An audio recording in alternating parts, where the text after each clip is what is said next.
Hello बच्चों, कैसे हैं आप लोग। तो मैं आज आपको इस वीडियो में आपको पढ़ाने वाला हूं कि लॉज ऑफ रेडिकल्स क्या होते हैं, जो कि हमारा नेक्स्ट टॉपिक है। ठीक है, लॉज ऑफ रेडिकल्स जब भी हम पढ़ेंगे तो हमें ध्यान रखना है कि वो लॉज ऑफ एक्सपोनेंट की तरह ही होगा, कोई सा डिफरेंस नहीं है इसके अंदर। ठीक है, तो our topic is laws of radicals. तो आज हम आपको पढ़ाएंगे कि लॉज ऑफ रेडिकल्स क्या होता है। लॉज ऑफ रेडिकल्स, ठीक है। तो सबसे पहले इसको जानना जरूरी है कि जब रेडिकल्स की बात करते हैं तो रेडिकल्स का मतलब होता है कि अगर आपका कोई भी एक्सपोनेंट अगर रैशनल की फॉर्म में लिखा हुआ मिल रहा है, कोई भी एक्सपोनेंट अगर रैशनल की फॉर्म में लिखा हुआ मिल रहा है तो वो ऑटोमेटिक क्या बन जाएगा, रेडिकल्स बन जाएगा। फॉर एग्जांपल जैसे आपने लिखा √n, ऐसे लिखा, ठीक है। तो √n लिखा तो ऑटोमेटिक अंडरस्टूड है कि ये एक सर्ड की फॉर्म है। अगर मैं इसका एक ऑर्डर अपनी मर्जी से m लिख देता हूं तो वो क्या हो जाएगा, n⁻1/m लिखा जाएगा। अब आपने देखा कि इसकी जो पावर है, जो एक्सपोनेंट है ये वाला, दिस एक्सपोनेंट, ये एक्सपोनेंट क्या बन गया इसका, ये एक्सपोनेंट कैसी फॉर्म में लिखा हुआ है, रैशनल फॉर्म में लिखा हुआ है। किस फॉर्म में लिखा हुआ है, रैशनल फॉर्म में। यानी कि इसका जो इंडिसेस है, एक्सपोनेंट को इंडिसेस भी बोल सकते हैं हम। तो किसी भी बेस का अगर पावर रैशनल फॉर्म में होगा तो रेडिकल्स होगा। इट मींस कि जितने भी ये लिखे होते हैं इन सभी को हम सर्ट्स ही कहते हैं, सर्ट्स कहते हैं इनको। क्या कहते हैं, सर्ट्स। और सर्ट्स के कंपोनेंट आपने पहले भी पढ़ रखे होंगे कि जो उसके अंदर जो पार्ट लिखा हुआ था उसको हम रेडिकेंट कहते हैं, रेडिकेंट, सॉरी। और जो ये है उसके ऊपर, ये इसका ऑर्डर होता है। और सर्ट से रिलेटेड जितने भी रूल्स होते हैं वही सारे आपके क्या बन जाते हैं, लॉज ऑफ रेडिकल्स बन जाते हैं। तो ये बात तो बहुत अच्छी सी हो गई, क्लियर हो गई कि भाई एक बात तो क्लियर समझ में आ गई है हमें कि जो लॉज ऑफ एक्सपोनेंट होते हैं they are applicable for laws of radicals. मतलब laws of exponent, laws of exponent are applicable for laws of radicals. बस। तो जिस बच्चे ने वहां तक पढ़ रखा है कि भाई लॉज ऑफ, जिस बच्चे को लॉज ऑफ एक्सपोनेंट आता है तो फिर रेडिकल तो एक ही बात होगी, सेम हो गया। बस कोई फर्क कितना है, रेडिकल वर्ड बोलते समय पर ध्यान रखना कि इसकी जो एक्सपोनेंट जो होगा, पावर होगी वो रैशनल फॉर्म में होगी, पर रूल तो वही लगेगा जो आपका एक्सपोनेंट के साथ लगा था। तो कोई डिफरेंस नहीं है ज्यादा। तो इसके जो लॉज होंगे वो लॉज क्या क्या होते हैं रेडिकल्स के, लॉज आपको दिखा देता हूं थोड़ा जल्दी। पहला लॉ तो ये है कि अगर आपके पास ऑर्डर में n लिखा है या ऑर्डर जो भी लिखा हुआ है और उसके अंदर के रेडिकेंट का भी पावर उतना ही लिखा हुआ है, ऐसे, ठीक है। या फिर ऐसा लिखा भी हो सकता है, ऐसे भी हो सकता है, ये ऐसे, और पूरे की पावर ऐसे हो सकती है। उस केस में क्या होता है कि ये जो उसका ऑर्डर होता है वो उसकी पावर से, एक्सपोनेंट से कट करके एक आपका कट करके एक सिंपल आंसर देगा जो रैशनल फॉर्म में होगा। देन सेकंड में आपको क्या करना होगा, जैसे आपने यहाँ ऑर्डर ए लिया और यहाँ ए लिया, और दूसरा आपने ऑर्डर फिर दोबारा ए ले लिया और यहाँ बी ले लिया, तो जब ऑर्डर आपका सेम होता है, सॉरी, जब ऑर्डर आपका सेम होता है, जब ऑर्डर आपके पास सेम होगा तो उस वक्त आपका रेडिकेंट क्या हो जाता है, मल्टीप्लाई हो जाता है। यहाँ पर आप लिखेंगे n और यहाँ लिखेंगे ए बी। रेडिकेंट मल्टीप्लाई होगा जब ऑर्डर क्या होगा, सेम होगा। या फिर और भी बोल सकते हैं कि मान लीजिए आपने लिखा यहाँ पर ऑर्डर m लिखा, फिर एक और लिख दिया उसके अंदर, यहाँ n लिखा और यहाँ a लिख दिया। या फिर आगे पीछे भी हो सकता है, आपने बाहर n लिखा, बाहर n, ऑर्डर बाहर n लिखा, फिर इसके अंदर एक m लिख दिया, फिर a लिख दिया। तो दोनों का मतलब सेम ही हो रहा है एक तरह से। तो हम इसको चेंज करके लिख देंगे इस तरह से, ऑर्डर बन जाएगा mn और यहाँ बन जाएगा a, इस तरह से लिखा जाएगा। और कई बच्चे तो ऐसा भी लिख लेते हैं इसको, a⁻1/mn। ऐसा लिखेंगे तो एक्सपोनेंट फॉर्म हो जाएगा, ऐसा लिखेंगे तो आपका ये सर्ट्स की फॉर्म में हो जाएगा, ठीक है। तो इस तरह से हो सकता है। और भी अगर डिवाइड करना चाहे तो उसके लिए भी आप ध्यान रखना कि ऑर्डर आपका कैसा होना चाहिए, ऑर्डर हमेशा आपका सेम होना चाहिए। अगर ऐसा लिखा हुआ है और दोनों का ऑर्डर सेम है, डिवीजन फॉर्म में है, तो वो ऐसे हो जाएगा a/v, ऐसे। और जितने भी बड़े होते जाए उससे कोई फर्क नहीं पड़ता। अगर आपने यहां लिखा m, उसके अंदर लिखा n, इसके अंदर लिखा p, इसकी पावर लिख दी a, और मान लो ऐसा हो जाता है अगर, तो हमने करना क्या है, हमने p⁻a लिखा था एंड इसका हम एक साथ ही लिखना चाहें तो लिख सकते हैं mn, या फिर हम इसको ऐसा भी कर सकते हैं कि वो बन जाएगा p to the power mn upon में a। तो अपने ऊपर डिपेंड करता है कि आपको उसका कॉन्सेप्ट एक्सपोनेंट का क्लियर है तो उसमें हम लिखने में हमें कोई प्रॉब्लम नहीं आएगी। ठीक है, तो ये इस तरीके से हमारे क्या बन जाते हैं, रेडिकल्स के कुछ रूल्स बन जाते हैं। ठीक है, लिखे हुए हैं और इन क्वेश्चंस को स्पेसिफाइड दिया कि सिंप्लीफाई करना है। आपको सारे क्वेश्चंस को सिंप्लीफाई करना है, जहां जहां पे आपको रेडिकल्स में ये जो एक्सपोनेंट में आपको पावर दिख रही है उसके हिसाब से आपको क्या करना है, जो उसके अंदर का जो रेडिकेंट वाला पार्ट होगा जो अंदर बेस में लिखा होगा उसको फैक्टराइज करेंगे और फर्दर जो सिंप्लीफाई होता है उसको सिंप्लीफाई कर देंगे। चलिए देखते हैं वन बाय वन सॉल्यूशन देखते हैं। फर्स्ट क्वेश्चन का सॉल्यूशन हम कैसे कर सकते हैं, जैसे यहां लिखा है सिंपल सा है बहुत ही, क्यूब रूट ऑफ 27 अपॉन में 64, राइट।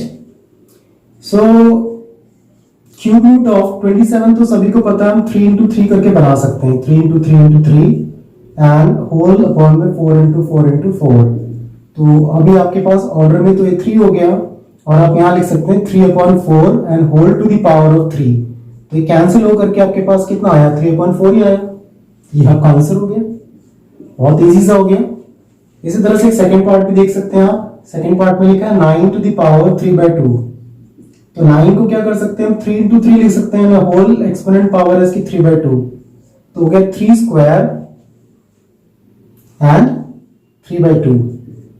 तो ये हो गया 2 मल्टीप्लाइड बाय 3/2। तो आपको ये पावर इसे कैंसिल, तो 3 to the power of 3 and 3 to the power of 3 तो पता ही आपको कितना होगा, 3 3 जा 9, 9 3 जा 27, मतलब 3 कैन मल्टीप्लाई 3 टाइम्स। पावर तो ये बताती है ना।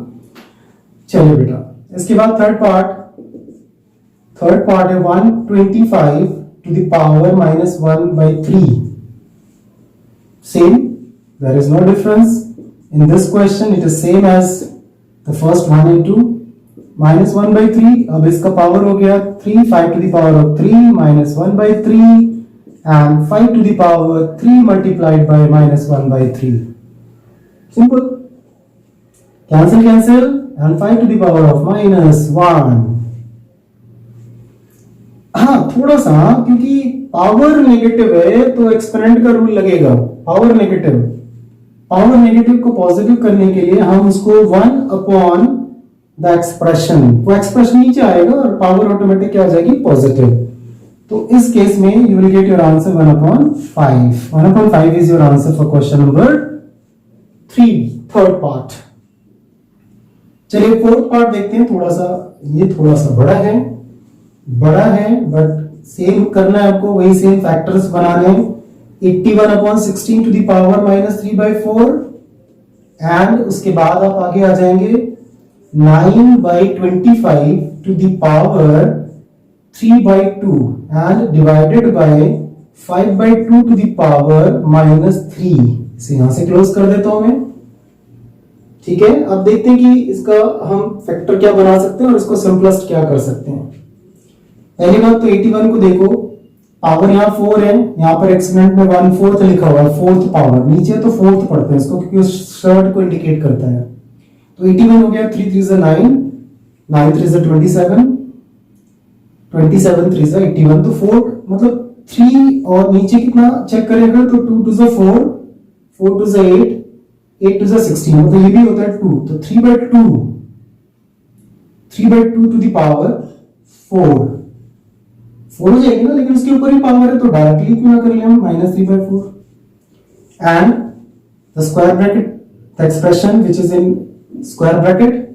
9/25 को ऐसे बनाना जैसे यहां पर इसका 1/2 इसका जो पावर है, मैंने कहा था ना आपकी जो पावर अगर कभी भी एक्सपोनेंट होती है तो सर्ड में बोला जाता है। तो हम लिखेंगे इसको 3/5 to the power of 2 और इसकी पावर 3/2, देन डिवाइड का साइन और 5/2 to the power of 3 -3 तो ऐसे लिखा हुआ है, आपका स्क्वायर ब्रैकेट बंद। नाउ ये वाला 4 इस 4 को कट कर देगा, ठीक है, ये वाला 2 इस 2 को कट कर देगा, ठीक है। अब आपके पास कितना आया, 3/2 to the power -3, 3/2 to the power -3, and ये वाला ब्रैकेट यूज करेंगे हम, and 3/5 to the power 3 divided by, अब इस वाले एक्सप्रेशन को देखो, अगर आपकी नेगेटिव पावर है तो मैंने आपसे कहा था कि वो रेसिप्रोकल हो जाता है, तो ये न्यूमरेटर अपॉन डिनोमिनेटर जो लिखा था वो चेंज होकर के 2/5 टू द पावर 3 बन जाएगा प्लस पॉजिटिव पावर। ठीक है, अब और इंपॉर्टेंट चीज 3/2 टू द पावर, इसको भी चेंज कर सकते हैं, यहां पर नेगेटिव पावर है तो इसको भी चेंज करके लिख सकते हैं ना, इसको लिख दो आप 2/3 टू द पावर 3। अब बेटा थोड़ा सा और आगे चल देते हैं, इसमें यहां पर आपके पास है 3/5 एंड टू द पावर 3, आप इसको डिवाइड कीजिएगा, मल्टीप्लाई कर दो, मल्टीप्लाई करोगे तो एक बार ये क्या करेगा, दोबारा से रेसिप्रोकल करेगा, 5/2 टू द पावर 3 ऐसे हो जाएगा। देखा, पहले 5/2 था, नेगेटिव हटाया तो चेंज होकर 2/5 हो गया, बाद में डिवीजन का सिंबल को हटा के मल्टीप्लाई में चेंज किया, फिर दोबारा उसी फॉर्म में आ गए जैसे वो स्टार्टिंग में था। तो मेरे पास कितना आया, अब देखो सबको ध्यान से देखो, तो मल्टीप्लाई, मल्टीप्लाई, यहां पे भी ब्रैकेट के बाहर कुछ नहीं है तो मल्टीप्लाई, और सब पर पावर 3 है, तो सबको एक साथ लिख सकते हैं हम एक्सपोनेंट की कैटेगरी में बना के, 2/3, 3/5 and 5/2 and whole to the power 3। देखा, 3 3 3, तो सबकी पावर 3 है, तो सारे के सारे जितने भी आपके फ्रैक्शन है वो सब एक साथ मल्टीप्लाई की फॉर्म में पावर 3। तो बेटे अब क्या करना है, यहां पर 5 5 कैंसिल हो गया, यहां 3 3 कैंसिल, यहां 2 2 कैंसिल हो गया, तो हमारे पास कितना बचा, लास्ट हमारे पास 1 to the power of 3 which is 1। तो इसका आंसर आपको मिलेगा कितना, इसका आंसर आपको मिलेगा 1, you will get 1 for this answer. ठीक है, अब हमारे पास लास्ट पार्ट रह गया, लास्ट दिस पार्ट, मैं थोड़ा इसको इरेज कर दूं। तो चलिए देखते हैं इसका जो ये लास्ट वाला पार्ट रह गया था वो हमने नहीं किया था, लास्ट वाले पार्ट को कैसे सॉल्व करेंगे। लास्ट वाले पार्ट के लिए सॉल्यूशन अगर आपको करना है तो बिल्कुल सेम वैसे ही आपने अप्लाई करना है जैसे हम पहले कर रहे थे, बाकी जो पार्ट किए थे वो भी ऐसे ही थे, और ये थोड़ा सा बड़ा हो गया है, जैसे मैंने अभी थोड़ा सेकंड लास्ट किया था, तो ये वाला जो पार्ट होगा उसके अंदर भी वही प्रोसेस आपको अप्लाई करना है, सेम प्रोसेस। 128 को लिख सकते हैं हम 2 का, अगर हम फैक्टर्स बनाते हैं तो 2 2 के फैक्टर्स में कर सकते हैं, चेक कर लेना कितना हो रहा है, 1 2 3 4 5 6 7, तो हो गया 2 2 4 2 8 2 16 32 64 एंड 1 2 5 1 2 8 सॉरी, माइनस में 2 to the power of 7, and उसके बाद 625 को भी कर सकते हैं ऐसे, 6 to 5 को कर सकते हैं हम पावर 5 से कर लेते हैं, 5 5 5 5 5 से 25 125 625 625 हो गया। इसके बाद इसका power -3 and whole to the power 1/4, फिर उसके बाद +14 लास्ट में आ जाते हैं, इसका भी फैक्टराइजेशन हो जाएगा, कुछ लास्ट में 1 आ रहा है तो उसको हम देखें अगर, तो 6 और 1 7, इसका टोटल 7 हो रहा है, तो 7 से अगर करते हैं तो 7 का टेबल जाएगा, 7 7 49 49 7 343, और फिर 7 से करेंगे तो ये इस तरीके से -1/4। ठीक है, तो ये हमें इस तरह से पूरा एक्सपेंडेड फॉर्म में प्राइम जो इसका प्राइम फैक्टराइजेशन फॉर्म में मिल गया। अब ये हो गया 2 to the power of 7 and whole to the power -2/7। ठीक है बच्चे, ये सारी बातें आपको आसानी से समझ में आ रही होंगी, कोई इतना प्रॉब्लम नहीं है इसके अंदर, कोई बिग इशू नहीं है ये। उसके बाद 5 टू द पावर 3 1 2 3 4 है, तो 5 to the power 4 and whole to the power of -3, and इसके ऊपर भी एक पावर है, एक और भी power 1/4। For the next last वाला part, last part 7 to the power of 4 -1/4। देखा, जो जैसे जैसे आ रहे हैं प्राइम की पावर में पावर लगाता जा रहा हूं। अब वही सेम पावर पे पावर, तो पावर को मल्टीप्लाई कर देंगे, 2 to the power of 7 and -2/7 -5 to the power, सारी पावर्स को मल्टीप्लाई कर दो, 4 इंटू -3 इंटू 1/4। ऐसे बेटे यहां पे आ जाओ, तो 7 to the power of 4 multiplied by -1/4, जो जो कैंसिल है कैंसिल करो, ये कैंसिल, ये पावर पावर कैंसिल, ये यहां से cancel, rest of the part is 2 to the power -2 and 5 to the power of -3 and 14 into 7 to the power -1। जैसे मैंने पहले कहा था कि जो माइनस पावर होती है उसको हम रिमूव करते हैं तो वो डिनोमिनेटर में प्लस हो जाता है, तो इसको कैसे लिखेंगे 1/2 स्क्वायर, इसको कैसे लिखेंगे 1/5 to the power of 3, इसे कैसे लिखेंगे प्लस 14/7, नीचे आ जाएगा 7। अब वो तो फ्रैक्शन फॉर्म में आ गया, तो इसको तो फ्रैक्शन को क्या कर सकते हैं, एलसीएम एलसीएम करके सॉल्व कर सकते हैं।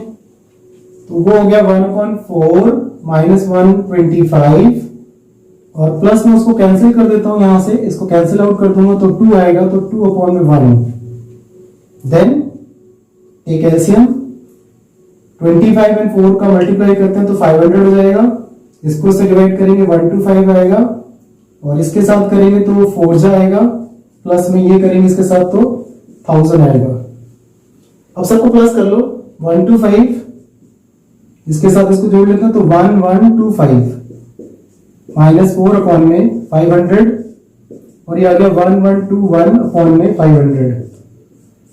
कैंसिल होकर होता है तो चेक कर लेना, वैसे लास्ट में 0 है यहाँ पर और यहाँ पर 1 है तो कैंसिलेशन नहीं होगा, तो दिस विल योर आंसर। देखते हैं कि ये वाली प्रॉब्लम किस तरह सॉल्व कर सकते हैं। ये हमारा क्वेश्चन है, प्रूफ दैट का क्वेश्चन है और उसी सीक्वेंस में हम एक क्वेश्चन और ले लें प्रूफ दैट का। देखिए इसका जो पूरा एक्सप्रेशन है इस पूरे को सॉल्व करके आपको इक्वल्स टू 1 लेके आना है, ठीक है। तो हम क्या करते हैं एक एक पार्ट को इसका अगर देखते हैं तो ये एक्सप्रेशन जो लिखा हुआ है यहाँ पर मल्टीप्लाई का साइन है और यहाँ भी एक्सप्रेशन लिखा है, यहाँ मल्टीप्लाई का साइन है और इक्वल टू 1 लेके आना है। अगर हम इसका एक पार्ट लेके सॉल्व करते हैं, एक part, just take one part, x to the power of a and x to the power of b and whole to the power a square plus ab plus b square। I'm just taking this part, एक इतना ही part ले लिया हमने। देखते हैं कि इसका result क्या मिलता है। अब यहां पर न्यूमरेटर अपॉन डिनोमिनेटर, इसका बेस x है सेम, यहां पर पावर a और यहां पर पावर b है, तो जब डिवाइड हो रहा है और एक्सपोनेंट इस तरह से जो पावर बेस सेम है तो जो एक्सपोनेंट यहां पर लिखा होता है वो आपस में क्या हो जाते हैं, सब्ट्रैक्ट हो जाते हैं, ऐसे हो जाएगा। a और b जो एक्सपोनेंट है वो आपस में सब्ट्रैक्ट हो जाएगा और इस पूरे की जो पावर है पूरे की whole power a square plus ab plus b square, right. और इसके बाद अगर ये बेस है तो ये पावर है, ये इसके ऊपर ही पावर है, तो हम अगले स्टेप में ये कर सकते हैं कि इनकी पावर को आपस में मल्टीप्लाई कर सकते हैं, a minus B A square plus A B plus B square. अब यहां पर ये जो एक्सप्रेशन जो आपका पावर की फॉर्म में आ रहा है ये अपने आप में एक तरीके से तो आइडेंटिटी भी है। अदरवाइज आप अगर आइडेंटिटी आपको समझ में नहीं आती तो आप इसे मल्टीप्लाई भी कर सकते हैं।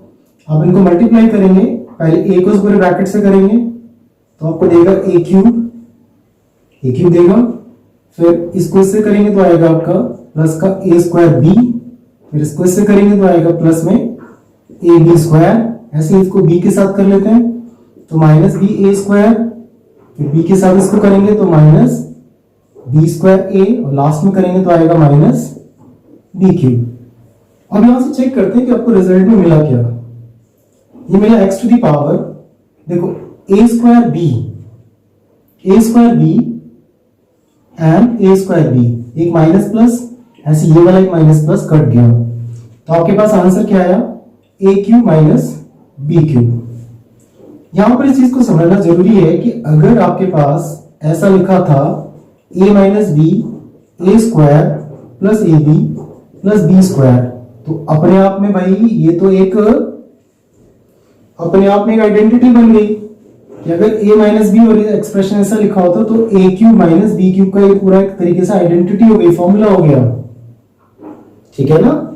तो हम क्या कर सकते हैं कि हमारा अगर ये फर्स्ट एक्सप्रेशन ऐसा लिखा हुआ है तो उसका आंसर ये हो गया, तो देयरफॉर इसलिए हमारे क्वेश्चन के लिए क्या हो जाएगा, अगर अपना क्वेश्चन लेते हैं हम तो इसका आंसर तो ये हो गया x to the power a cube minus B cube, ऐसे फिर मल्टीप्लाई दूसरा वाला ले लेते हैं ये वाला, तो x टू दी पावर हो जाएगा यहाँ b पावर, यहाँ पर b एक्सपोनेंट यहाँ c है तो आएगा b cube minus c cube, क्योंकि सेम लिखा हुआ सब में, ऐसे फिर multiply x to the power c cube minus a cube, ठीक है ना। यहां तक हमने एक पार्ट सॉल्व किया बस, just we have solve one part and similarly हमने क्या कर दिया, सारे पार्ट को उसी तरह से लिख लिया, ठीक है ना, इन द सेम वे।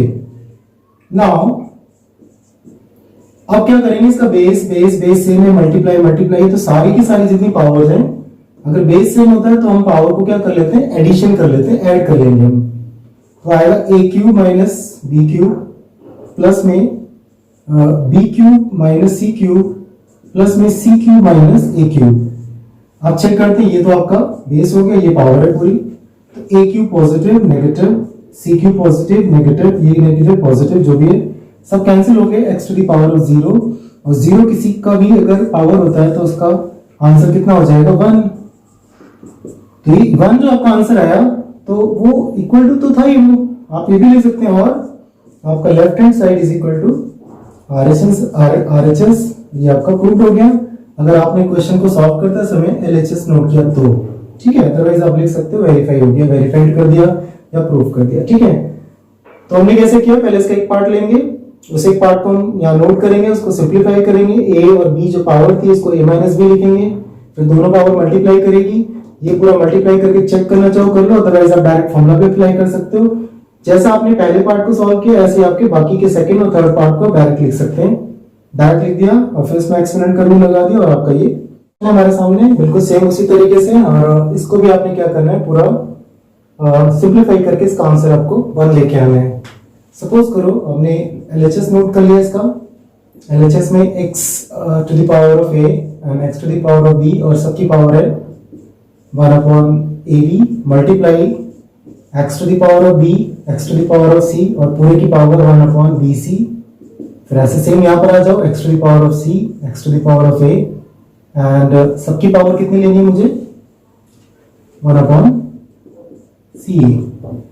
जैसे मैं आपको पहले भी कह रहा था, आप चाहे तो एक एक पार्ट कर सकते हैं या फिर एक साथ भी कर सकते हैं। इस केस में क्या हो रहा है पर कि जो आपके पास लिखा हुआ है x और x सेम बेस है, तो उसकी पावर आपस में क्या हो जाएगी, सब्ट्रैक्ट हो जाएगी, a माइनस बी, और उसके सबके ऊपर जो पावर आएगी वो कितनी आएगी, 1 अपॉन ए बी। ऐसा सेम यहाँ पर x to the power b minus c, और पूरे की पावर 1 अपॉन बी सी। फिर यहाँ पर same x to the power c minus a and whole to the power 1 upon C A. सेम वही चीज मैं फॉलो करूंगा, पावर के ऊपर पावर होगी तो पावर को आपस में क्या करूंगा, मल्टीप्लाई करूंगा, जैसे आपने पिछले क्वेश्चन में देखा था। तो x टू दी पावर होगी a माइनस बी अपॉन में ए बी, यहाँ पर b आएगा, मल्टीप्लाई, ये बेस हो गया इसका, ऐसे x to the power of b minus C upon में bc, ऐसे x to the power c minus a upon में ca, right.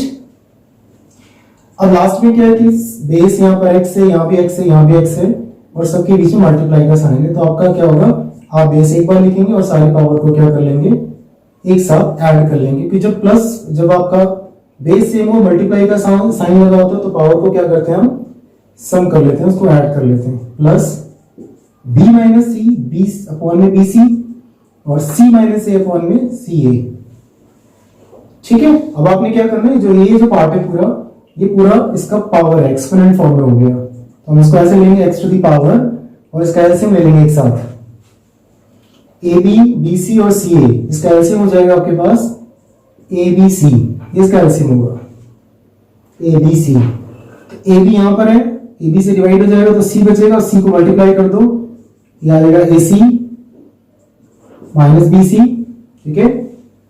Then after BC से करेंगे BC को, यहाँ BC से BC कैंसिल हो जाएगा, A बचेगा, अब A से मल्टीप्लाई करेंगे तो आएगा प्लस AB माइनस में BC कैंसिल हो गया, प्लस में माइनस में AC, फिर AC कैंसिल हो जाएगा, B बचेगा, तो BC माइनस में AB।